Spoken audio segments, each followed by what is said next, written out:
இல்லை அப்படி இல்லை, பராசக்தியோட மோதுற அளவுக்குலாம் இது இன்னும் குறைந்த படம் தான், அதெல்லாம் கிடையாது. பட் என்னன்னா அவர்கள் 9ஆம் தேதி ரிலீஸ்ன்னு ஃபிக்ஸ் பண்ணிட்டாங்க. யூஎஸ் சர்டிஃபிகேட் தரப்படும் விஷயம் சொல்லப்பட்டதுனால வெயிட் பண்ணாங்க. 5ஆம் தேதி தான் தெரிஞ்சு ரிவைசிங் கமிட்டி போகணும். ஓகே. அதனால 9 எப்படியே ரிலீஸ் பண்ணணுங்கிற ஒரு ஆதங்கம் தான். ஏன்னா இது காலதாமதப்படுத்தி வந்து ரிலீஸ் பண்ணலாங்கிற அந்த எண்ணம் யாருக்குமே இல்லை. கிட்டத்தட்ட 400 கோடி ரூபா முதலீடு பண்ண படம். ஸோ அதை அவ்வளோ ஈஸியாக வந்து கேஸ் போட்டு இதை இழுக்கணுன்ற அவசியம் விஜய்க்கோ கேவியனுக்கோ கிடையாது. ரெண்டாவதாக நீ எலெக்ஷன் வரதுக்கு முன்னாடி வந்தால் சிறப்பாக இருக்கும்னா டேட் அனௌன்ஸ்மெண்ட் கொடுத்துட்டாங்கன்னா படமே ரிலீஸ் ஆகுது உங்களுக்கு. அது ஒரு சிக்கல் இருக்குது. பிப்ரவரி மாதம் செகண்ட் வீக்கு டேட் அனௌன்ஸ்மெண்ட் பண்ணுறது மாதிரி ஒரு தகவல் வருது. இப்போ அதற்கு முன்னாடி இப்போ ரிலீஸ் பண்ணுறங்கிற ஒரு மோட்டிவேஷனுக்கு உள்ளே தள்ளப்படுறாங்க.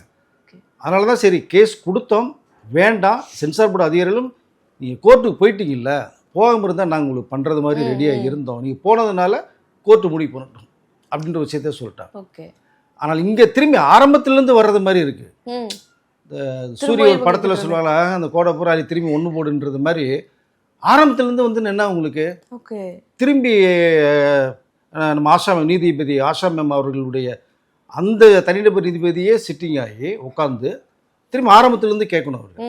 ஏன்னா இந்த தணிக்கையாளர்கள் மேல்முறையீடு போனதே நீதிபதி அவர்கள் வந்து எங்ககிட்ட விளக்கம் கேட்கல அப்படிங்கிறத மேல்முறையீடுக்கு போயிட்டாங்க அவங்க.